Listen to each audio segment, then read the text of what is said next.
শুভ সকাল আমার প্রিয় বন্ধুরা, তোমরা কেমন আছো? আশা করছি খুব ভালো আছো। আমরাও খুব ভালো আছি। আমি অনিতা। আমার এই ভিডিও যে যেখান থেকে দেখছো না কেন সবাইকে ভালোবাসা জানিয়ে আজকে আমি আবার একটা নতুন ভিডিও শুরু করছি। প্লিজ বন্ধুরা, ভিডিওটা স্কিপ করে দেখো না, পুরো ভিডিওটা দেখার অনুরোধ রইল। আশা করছি তোমাদের ভিডিওটা ভালো লাগবে। এখন বাজে সকাল 6:45। আমি ঘুম থেকে উঠে ঘরটা ঝাড় দিয়ে দেখো উঠোনটা ঝাড়ু দিতে শুরু করে দিয়েছি। আর আগেই তো বলেছি আমাদের উঠোনটা না অনেকটাই বড়, আর উঠোনটা ঝাড় দিতে না অনেকটা সময় লাগে। সামনেটা ঝাড় দিয়ে দেখো এই সাইডে বাঁশতলার দিকটা ঝাড় দিতে চলে এসেছি। এখানে বাঁশ পাতা পড়ে তো ভর্তি হয়ে যায়, আর ঝাড় না দিলে না প্রচণ্ড নোংরা হয়ে যায়। সেই জন্য প্রত্যেক দিন একবার করে ঝাড় দিতে হয়, কারণ এখান দিয়ে তো আমরা হাঁটাচলা করি, সেই জন্যে।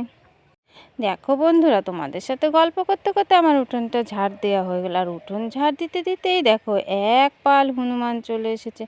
উঠোনের মধ্যে ভর্তি হয়ে গেছে, আবার রান্নাঘরেও কিছুটা ঢুকে গেছে। আমার মা তাড়াচ্ছিল বলে সব গাছে উঠে পালাচ্ছে। কি বলো তো, আমাদের বাড়ি আছে একটা তেঁতুল গাছ, আর হনুমানগুলো সেই সব তেঁতুল গাছে উঠে একদম তেঁতুলগুলো না একদম নষ্ট করে দেয়, জানো না। তাই দেখো আমাদের সে গ্যাসটা তো অনেক দিন আগেই শেষ হয়ে গেছিলো, তাই ভাবলাম গ্যাসটা এবার ভরে নিয়ে আসি। তাই সিলিন্ডারটা আমি সাইকেলে করে নিয়ে যাচ্ছিলাম, আর ভর্তি সিলিন্ডারটা আমি টোটোয় করে নিয়ে আসবো, কারণ আমি তো সাইকেলে করে নিয়ে আসতে পারবো না, ওটা খুবই ভারী। সেই জন্য আমি এটা নিয়ে যাচ্ছি সাইকেলে করে। রাস্তায় গিয়ে সাইকেলে উঠে পড়বো, এইটুকু আমি হেঁটে হেঁটেই চলে যাব। বলো তো, আজকে শনিবার, তাই ভাবছি একটু বড় ঠাকুরের মন্দিরে যাব, তাই কিছু বাজার করেও নিয়ে আসব।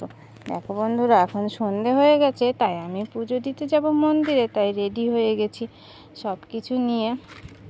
আমার সঙ্গে আমার মাও যাবে, কারণ তো গুড্ডু সোনা যাবে, সেই জন্য। দেখো আমি চলে এসেছি মন্দিরে, আর মন্দিরে ধূপগুলো ধরিয়ে দিচ্ছি। দেখো অনেক লোক হয়েছে এই মন্দিরে। প্রত্যেক বছর না অনেক অনেক লোক হয়, আমি তো কোনো বছর আসি না, তাই এই বছরে প্রথম। দেখো মন্দিরে বড় ঠাকুরের পুজো কমপ্লিট হয়ে গেল। এবার একটু প্রসাদ নেব, তারপরে বাড়ির দিকে চলে যাব। দেখো বন্ধুরা, আমি বাড়ি এসে জামা কাপড় কেচে দিয়ে গায়ে একটু জল ছিটিয়ে নিয়ে আমি খেতে বসে গেছি। তা চলো বন্ধুরা, আজকে আর ভিডিওটা বড় করব না। আজকের মতো ভিডিওটা এখানেই শেষ করছি। দেখা হচ্ছে তোমাদের সাথে পরের ভিডিওতে।